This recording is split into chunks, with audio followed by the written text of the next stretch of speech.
sa Mahiwagang Burnay. Mula sa Mahiwagang Burnay. Sa Mahiwagang Burnay.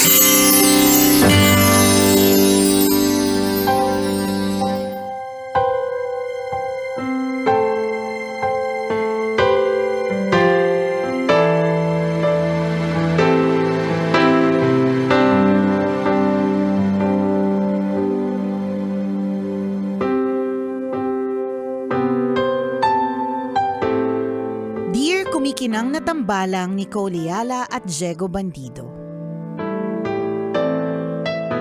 Isang mapagpalang Easter Monday po sa inyo. Itago niyo na lang po ako sa pangalang Dawn, 25 years old at isang silent listener ng programa ninyo.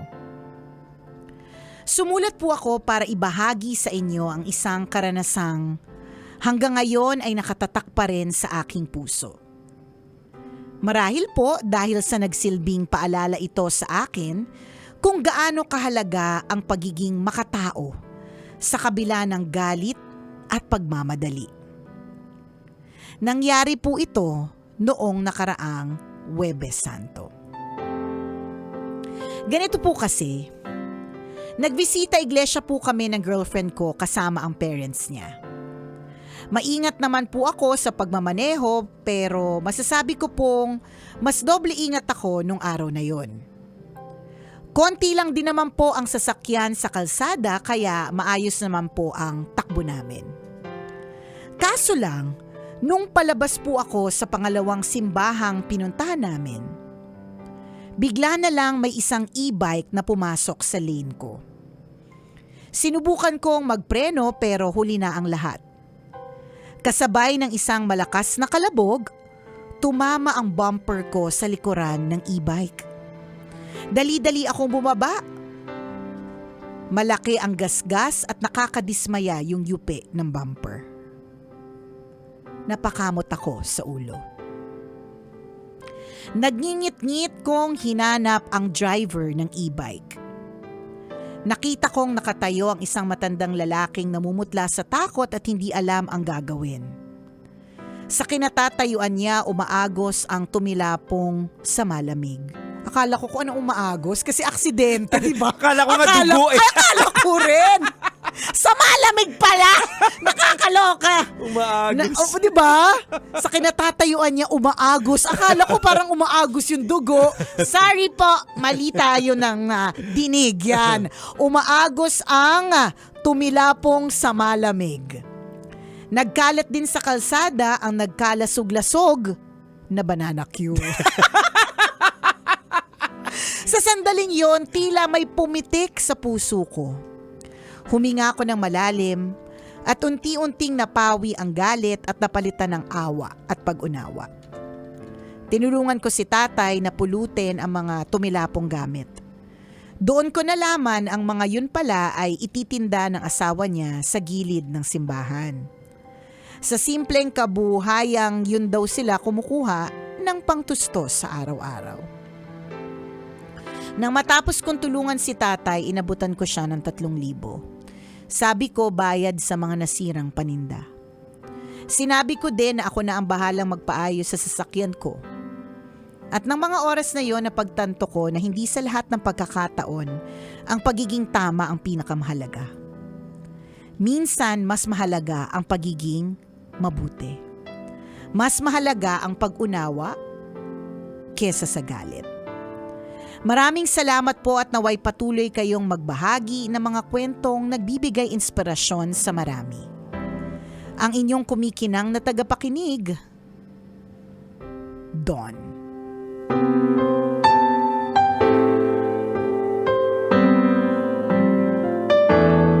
Don, maraming salamat sa kwento. Correct. Parang sequel pa rin tayo ng Holy Week. Correct, ano? parang ganun eh. It's a very nice Easter Monday story, Yes, 'di ba? Yung kanyang linya na minsan mas ano ba yung sabi niya? Nakalimutan ko na. Hindi mahalaga. Kakabasa mo lang, Nicole! Ang sabi niya, Hindi lang eh. Buti nga Hindi naalala mo siya ko. nakarecover sa mga gastos niya. Oo nga eh, nakakaano po siya. Nakakamanhid ng utak. Kita mo yung kwento niya kanya tungkol sa bangko. Pinapagalitan niya yung bangko. Ba't Kasi hindi hindi kayo nag-upgrade? Hanggang ngayon, pag nag-withdraw ka, 10,000 pa rin. Nakakaloka. Diba? Alam mo ba yung bangkong tinutukoy ko? Hanggang ngayon, 10K pa rin. Baka gusto nyo naman dagdagan para yung pila dun sa ATM, hindi mahaba. Sorry po, naging octopus na po yung kwento. Kasi sa unang tambalan, sabi ko, grabe nakakatuwa yung mga ibang mga banks na nag-upgrade ng system. Pero may mga ibang mga bangko na hindi pa rin nag-upgrade. Hanggang ganito lang din. Anyways, yun, no, ito na. So sabi niya, Mas mabuting- mas mabuting maging mabuti. Mas mahalaga Kesa- ang pagiging mabuti kesa maging tama. Ipilit mo yung tama Oo. mo. Kasi to be honest, dun sa sitwasyon, tama ba? Although pag halimbawa, kasi Jegs, alam mo minsan, ganito yung practice na ginagawa namin mag-asawa eh. Pag halimbawa nakakita kami ng aksidente sa daan, ang una niyang tatanungin sa akin, sino may kasalanan? Sabi ko, malay ko dyan. Kasi Mga analyst kayo. Sabi niya, kitang-kita naman, sabi niya, na ang may kasalanan yung motor, ganyan. Kasi tama yung lane, may mga ganun-ganun siya. Tapos ako tinitingnan ko, wala akong nakita. Hindi ko naintindihan yung sinasabi niya. That's not my strength. But anyway, sa kwento kasi ni Don, dito sa kwento na may Wagang Bornay, ang sinasabi niya is, kung tutusin ang may kasalanan talaga yung e-bike. is yung e-bike, 'di ba? Kasi hindi naman niya sasabihin yung linyang mas tama ang maging mabuti kaysa maging tama. Kung tingin niyan talagang siya ang may kasalanan, 'di ba? Kasi kung siya yung may kasalanan, iba na yung takbo ng kwento. Pero alam niya sa kanyang sarili, ang may kasalanan talaga ay yung e-bike. Yes. Pero kahit na may kasalanan si e-bike, mas pinili niya pa rin na maging mapag-unawa at maging mapag-intindi or magkaroon ng malasakit, 'di ba? Alam mo, very in time itong kwento na to kasi 'di ba, there is a Bible principle na actually that's the message of the cross eh. Si Jesus Christ, tayo yung may mga kasalanan pero siya yung pinako, doon siya yung namatay. Kasi parang ano lang yan, kuminsan actually tinuro din to ni Paul sa mga Corinthians na halimbawa, kahit karapatan Grabe, ko. no? Nagbago na talaga si Diego. Dati iba po yung mga tinuturo niya. Tano ang tamang pag-hit-hit lang. Kasi sinasabi niya, halimbawa, kahit karapatan ko, pag pinilit ko yung karapatan ko, beneficial ba yun sa Dun tao? sa tao. So kung hindi naman beneficial, wag mo nang ipilit. Oo. So may ganyang so parang sinasabi mo na yung ginawa ni Don, ito na yung pinaka makadiyos. Yes. Hindi siya yung usual na ginagawa ng tao kasi minsan ang mga tao ganito yan eh. Ito, madalas ko to naririnig. Pag lagi natin pinagbibigyan kasi yung mga ganyan, hindi sila matututo. Diba? In a way, totoo naman. Diba? Pero para sa akin, itong sa sitwasyon na to, yung sa nakita ko, sobrang nakita ko talaga yung sarili ko na yun yung gagawin ko. Yung ginawa ni Don. Hindi nga na siguro 3K kasi mahal na yung gas. Baka mga 1,250, mga kalahati lang. Pero hindi na para pagalitan ko siya. Correct. Lalo na kung nakita ko yung lasog-lasog na banana Q. Oh my gosh, diba nakakaloka? Yung umaagos na sa malamig. Tapos sasabihin niya, yun yung dun sa kukuha ng pangtustos. Tapos kung halimbawa kung saan ako papunta, gagastos lang ako ng magkano para lang sa kakainin namin sa restaurant kasi gusto ko lang kumain ng spaghetti dun sa lugar na yon, di ba?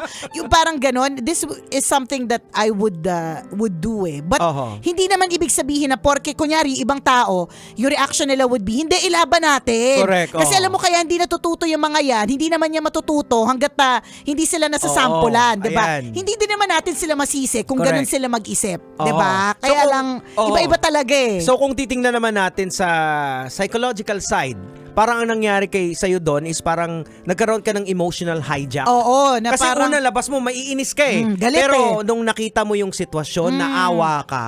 So nawala na yung logical na hindi kasalanan mo. So more on yung emosyon mo kaya binigyan mo ng 3K. Correct. Tapos ikaw na yung sasagot. Kasi alam mo minsan, sa totoo lang, ako para sa akin it's very important to choose your battles. Tama. Piliin mo na lang yung mga yung battle na alam mong mananalo ka. Hindi yung alam mong ikatatalo mo na, ikapapangit mo pa, ikaiinis mo pa. Yung alam mong, kunyari, halimbawa, may mga pinaglalaban tungkol sa ilang mga bagay-bagay. Minsan ako, alam mo, Jegs, tinatanggap ko na lang.